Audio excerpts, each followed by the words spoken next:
Episode की शुरुआत में हितोमी साओ को कुछ प्लेसेस सजेस्ट करने बोलती है।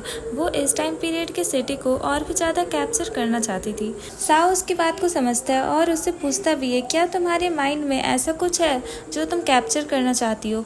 हितोमी बताती है, लोग, नज़ारे, एनिमल्स, मैं इन सब को कैप्चर करना चाहती हूँ।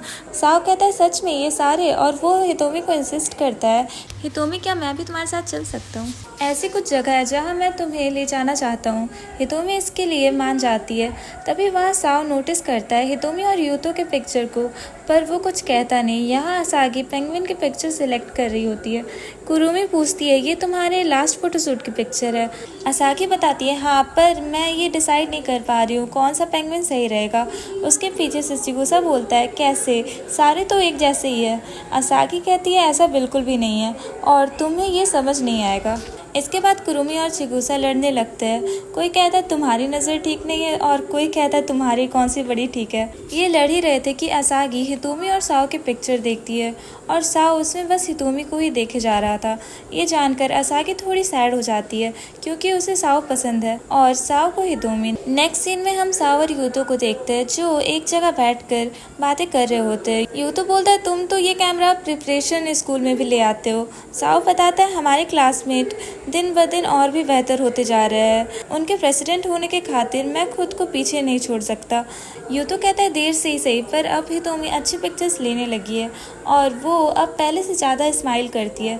साओ उसकी बात से एग्री करता है और वो भी बताता है, यहाँ तक कि असागी ने मुझे कहा हितोमी अपने क्लास में चर्चा का विषय बन गई है। सब उसकी ही बातें करते हैं। मुझे यकीन नहीं हो रहा वो पहले कितनी शांत थी, बिल्कुल एक डॉल की तरह, और जो अभी है वो हितोमी की रियल सेल्फ है। तभी साओ यूतो से कहता है, मुझे सही नहीं लग रहा ये बात अपने तक रखने में, इसलिए मैं तुम्हें ये बताना चाहता हूँ, कल मैं और हितोमी एक साथ पूरा दिन बिताने वाला है। तो यूतो साओ से पूछता है, तुम ये मुझे क्यों बता रहे हो? तो साओ बताता है, मुझे ऐसा लगा कि मैं तुम्हें ये बात बताऊं, पर मैं अपने थॉट्स में खोना नहीं चाहता। वैसे भी मैं जल्द ही यहाँ से जाने वाला हूँ और एग्ज़ाम भी आने वाले, इतना वक्त काफ़ी नहीं है। मैं इसे उन चीज़ों में वेस्ट नहीं करना चाहता जिसे बाद में मैं रिग्रेट करूँ।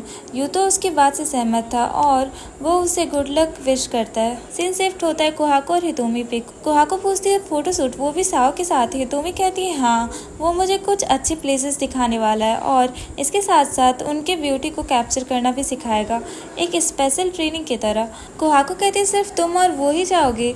मैं यकीन के साथ कहती हूँ कि इसमें फ़न होगा। इसके बाद साओ कुछ पेपर प्रिंट कर रहा होता है तो उसे हितोमी मैसेज करती है कि कहाँ आना है और मैं इसका इंतज़ार कर रही हूँ। साओ खुशी से मीटू लिखने वाला था पर फिर उसे मिटा कर रिप्लाई करता है, तुम्हारे पास बहुत कुछ होगा प्रैक्टिस के लिए। इधर यूतो अपनी मम्मी के साथ डिनर कर रहा होता है और उसकी मम्मी पूछती है, उस लड़की का क्या हुआ? यूतो कहता है, कौन सी लड़की? वो बताती है, अरे वही लंबे बालों वाली सुंदर सी लड़की जो यहाँ आई थी। यूतो एकदम से चौंक जाता है कि ये कैसा सवाल है। उसकी मम्मी बोलती है, तुम दोनों सेम ही क्लब में हो ना? यूतो फिर पूछता है, आपको कैसे पता चला? वो इसका जवाब तो नहीं देती, उल्टा यूतो से कहने लगती है वो एक काइंड लड़की है। यूतो इस बात पे हामी भरता है, पर इससे किसी भी चीज़ का क्या लेना देना। उसकी मम्मी तो उसे आइडिया देती है कि तुम उसे अपनी साइड कर लो वरना उसे कोई दूसरा ले जाएगा। यूतो उन्हें समझता है और कहता है, ऐसा नहीं कि मुझे उससे कुछ लेना देना नहीं है। नेक्स्ट मॉर्निंग हितोमी और साओ मिलते हैं। जिस जगह वो जाने वाले थे उसे साओ ने मैप पे मार्क कर रखा है और उसका एक मेमो वो हितोमी को देता है जहाँ लोग कम आते हैं और वो लोग वहाँ अच्छी फोटोग्राफी कर सकते हैं। हितोमी इससे काफ़ी इम्प्रेस थी। फिर वो दोनों अपने पहले लोकेशन के लिए निकल पड़ते हैं। आगे चल के साओ हितोमी से कहता है, तुम्हें इस तरह से मैप पकड़े हुए देखकर मुझे उस समय की याद आ गई जब पहली बार हम मिले थे और तुम मैजिक शॉप तक जाने का रास्ता ढूंढ रही थी। हितोमी कहती है, सही कहा तुमने, अगर तुम उस दिन मुझ तक नहीं पहुंचते तो शायद मैं आज भी भटक रही होती। साओ कहता है, ऐसा नहीं है, अगर मैं हेल्प नहीं कर पाता तो कुरुमी और असागी तुम तक पहुंच ही जाते। इसके बाद वो बहुत से पिक्चर्स लेते हैं और उन्हें कुरुमी और चिगुसा एक साथ देखकर थोड़े कंफ्यूज थे कि ये लोग डेट पर आए हैं या बस फोटोशूट के लिए। कुरुमी चिगुसा से बोलती है, हमें इसे अभी के लिए सीक्रेट रखना होगा।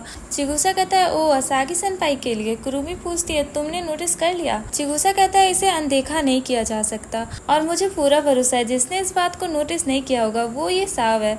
इसके बाद हितोमी और साओ अलग अलग पिक्चर लेते हैं।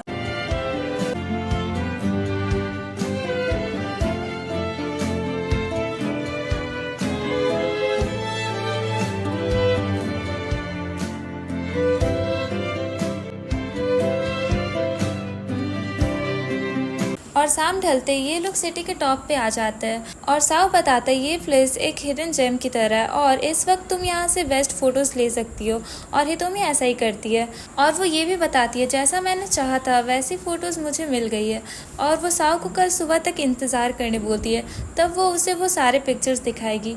इसके बाद साव घर चलने बोलता है क्योंकि बहुत टाइम हो चुका था और हितोमी जाने से पहले बताती है मैंने इतना कुछ सीख लिया है कि अब ऐसा लग रहा है कि मेरा सर ही फट जाएगा। साव इसके लिए माफी मांगता है, वो इस मोमेंट में ये रियलाइज ही नहीं कर पाया। हितोमी उसकी तारीफ करते हुए कहती है तुम फोटोग्राफी के लिए इतने मेहनती हो, यही बात तुम्हें एक अमेजिंग इंसान बनाती है। साव इस बात से खुश था। वो हितोमी से कहता है जब मैंने तुम्हें पहली बार देखा था तब तुम निराश दिखाई पड़ रही थी, बिल्कुल असागी की तरह। बहुत पहले वो भी ऐसे ही नजर आती थी। मैं बस तुम्हें नज़रअंदाज नहीं कर सकता। तुमने बिना किसी शिकायत के हर चुनौती का सामना किया। तुम आज इस पल को जी रही थी। ऐसा लगता है तुम्हारी ये बातें तुम्हें खुश बनाती है। इस पे हितोमी बोलती है ऐसा कुछ नहीं है, कोहाकू और तुम सारे क्लासमेट ने मुझे इतना खास बनाया है। जैसा कि तुमने कहा मैंने खुद से कुछ नहीं किया, मैं सबको इसलिए जान पाई क्योंकि तुमने मुझे बुलाया, क्योंकि मुझे आगे बढ़ने के लिए जो पुश चाहिए था वो कोहाकू ने पूरा किया। मैं खुद नहीं बदली, तुम लोगों ने मुझे बेहतर बनाया। इसके बाद साओ हितोमी के साथ स्टेशन पर उतरता है उसे घर तक पहुंचाने के लिए, पर हितोमी कहती है मैं यहाँ से खुद ही घर चली जाऊंगी। और साओ ने अपना इतना वक्त दिया उसके लिए उसे थैंक्स भी करती है।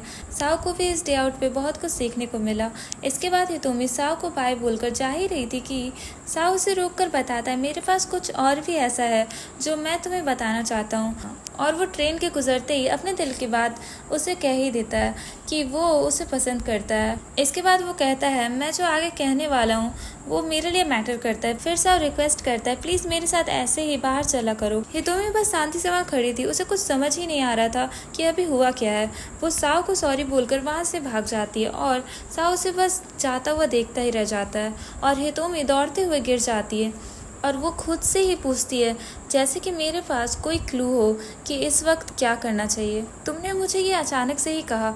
हितोमी लिफ्ट से आ ही रही थी कि इधर साओ कोहाकू को कॉल पे बताता है कि मैं घर पहुंच चुका हूं और हितोमी स्टेशन से घर तक अकेले ही आ रही है। थोड़ी देर पहले ही हम अलग हुए, मैं परेशान हूँ उसके लिए। कोहाकू कहती है मैं भी, मैं उसकी राह देख रही हूँ। और उसी वक्त वो हितोमी को आते हुए देखती है और साओ को बताती है हितोमी घर पहुँच गई है, मैं तुमसे कल बात करती हूँ। और ये बोल के वो फ़ोन कट कर देती है और हितोमी के पास आकर उसे पूछती है तुम लेट हो हितोमी, इतनी देर क्यों कर दी तुमने आने में। हितोमी बोलती है मेरी गलती है, मैं ख्यालों में खो गई थी। कोहाकू उसे डिनर के लिए पूछती तो है पर हितोमी ये कहकर मना कर देती है कि उसे भूख नहीं लगी। दूसरे दिन कोहाकू नोटिस करती है कल रात से ही हितोमी खोई खोई सी लग रही है। वो ये बात हितोमी से पूछती भी है पर हितोमी ये बोल के टाल देती है कि कुछ भी नहीं हुआ, मैं ठीक हूँ। इस पे कोहाकू का कहना था तुमने आज ब्रेकफास्ट भी नहीं किया। वो हितोमी को लेकर वरीड थी। तभी वहाँ साओ आता है। कोहाकू और साओ एक दूसरे को गुड मॉर्निंग बोलते हैं। हितोमी फिर उसे गुड मॉर्निंग कहकर वहाँ से भाग जाती है। साओ को पहले से ही खबर थी कि ऐसा ही कुछ होने वाला है। हितोमी हेड डाउन करके सोच रही थी, मैं फिर भाग गई। कोहाकू उसके पास आती है। हितोमी उससे पूछती है क्या तुम्हें कभी किसी ने अपना लव कन्फेस करा है। कोहाकू बोलती है तो इसलिए इतना ऑकवर्डनेस है तुम लोगों के बीच। मुझे लगा ही था। हितोमी आगे कहती है बात यह है कि क्या हो अगर तुम्हारा कोई इंटेंशन ही ना हो उन्हें डेट करने का, और ये भी कि हम उस पर्सन की रिस्पेक्ट करते हैं और उनके फीलिंग्स को हर्ट नहीं करना चाहते, तो कोहाकू ऐसे में तुम क्या करती। वो कहती है वैसे मैं चाहती हूँ कि ये बात कुछ लोगों के बीच में ही हो, ना कि पूरे क्लास के बीच में। बस इतनी देर थी कि पूरे क्लास के लोग हितोमी के लव स्टोरी के बारे में बात करने लगते हैं और कुछ लड़कों का तो दिल ही टूट चुका था।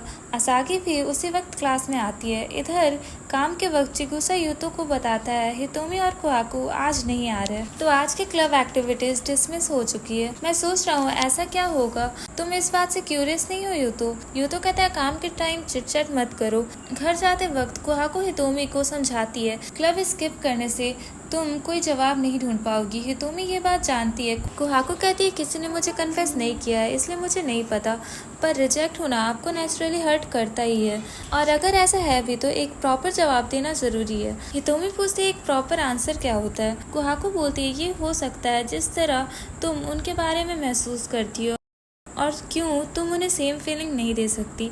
ये ऐसा आंसर है जो तुम्हें खुद से ही समझना होगा। सीन शिफ्ट होता है साओ पे, जो कल के दिन की पिक्चर देख रहा था जो हितोमी ने क्लिक करी थी। वहाँ आसागी आती क्योंकि उसने अभी तक अपने फोटो कलेक्शन के लिए एक भी फोटो पिक नहीं करा था। वो उन फोटोग्राफ्स को देखकर कहती है, ये नए क्लिक्स है, मैं देख रही हूँ तुम इसी प्लेस में फिर से गए। साओ बोलता है, ये मेरी फेवरेट प्लेस है। आसागी को याद आता है कैसे उन्होंने बहुत पहले यहाँ बहुत सी फोटोज ली थी। साओ से कहता है, सिर्फ तुम्हारे जैसे ही कोई मुझे और मेरे हॉबीज को ले सकता है। आसागी हंसते हुए कहती है, हाँ। साओ पूछता है, तुम मेरी बात से सहमत नहीं हो? हम कभी भी दोबारा सेम पिक्चर नहीं ले सकते हैं ना? ये स्काईलाइन की तरह सभी लोग अपना जीवन जीते हैं और एक दिन पहले की रोशनी अब नहीं जलती। ये एक ऐसा नज़ारा बन जाता है जिसे हम फिर दोबारा नहीं देख पाएंगे। इसके बाद वो आसागी को घर चलने बोलता है। यहाँ घर पे दादी माँ उससे कहती है, ऐसा लग रहा है कि कुछ बुरा हुआ है। हितोमी आज उदास नजर आ रही है। कोहाको बताती है वो ठीक है, ये उसके लिए काफी जरूरी बात है, इसलिए वो इतना सोच रही है। नेक्स्ट डे स्कूल में हितोमी अपने क्लास में बैठे पिक्चर्स देख रही होती है कि तभी आसागी उससे बात करने वहाँ आती है और वो हितोमी से पूछती है, क्या तुम्हारे मन में कुछ चल रहा है? हितोमी कहती है, तुम्हें कैसे पता चला? वो मुस्कुरा कर बताती है, तुम्हारे चेहरे से ही लग रहा है। हितोमी सोचती है, क्या ये इतना ऑब्वियस है? इस पे आसागी बोलती है, एक तरफ से ये अच्छा है हंसना या फ्रस्ट्रेट होना। मुझे तुम्हारे सारे एक्सप्रेशंस देखना पसंद है हितोमी। हितोमी आसागी से कुछ पूछना चाहती थी कि क्या ऐसा कोई है जो तुम्हें पसंद हो आसागी? क्या कभी किसी ने तुम्हें कन्फेस किया है? आसागी थोड़ा रुकती है और फिर बताती है, हाँ कोई है जिसे मैं एक लंबे समय से पसंद करती हूँ। वो हमेशा मेरे ख्यालों में रहता है। मैं हमेशा सोचती हूँ कि वो इस वक्त क्या कर रहा होगा और उस प्लेस के बारे में भी जहाँ उसे जाना अच्छा लगता है। पर अभी तक उसने मेरी फीलिंग्स को नोटिस नहीं किया है। मैं उसे कन्फेस करने की हिम्मत कभी नहीं जुटा पाऊंगी। हाँ, पर ये एक बात है कि मेरी फीलिंग्स उसके लिए कभी नहीं बदलेगी। फिर वो हितोमी से पूछती है, तुम उस पर्सन के लिए क्या फील करती हो? वो बोलती है, मुझे नहीं पता। ये ऐसा है जो मैंने कभी सोचा भी नहीं था। हितोमी का सोचना ये था कि उसे किसी को पसंद करने का या किसी दूसरे से पसंद होने का हक नहीं है। आसागी उसे समझाती है, तुम्हें ऐसा नहीं सोचना चाहिए, वो इंसानी पुअर सोल का होगा। मैं आर्ट्स क्लब जा रही हूँ। और उसके जाने के बाद हितोमी सोच में डूब जाती है।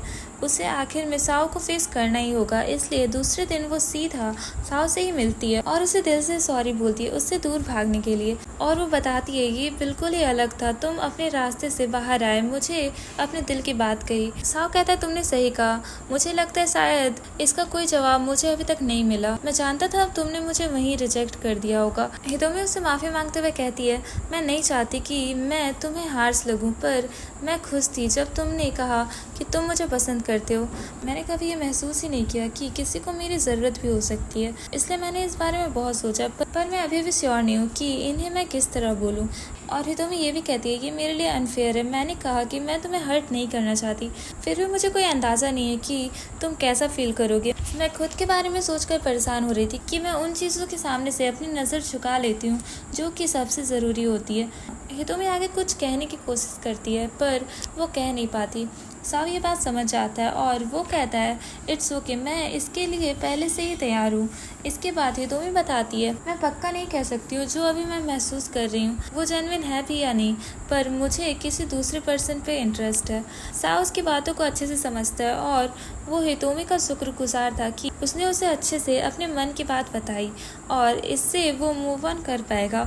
साव हितोमी को मोटिवेट करते हुए कहता है, तुम अपना बेस्ट करना, मैं तुम्हारे साथ हूँ। यहाँ इनमें पहले जैसी दोस्ती हो जाती है। नेक्स्ट सीन में हितोमी आसागी को ढूंढ रही थी।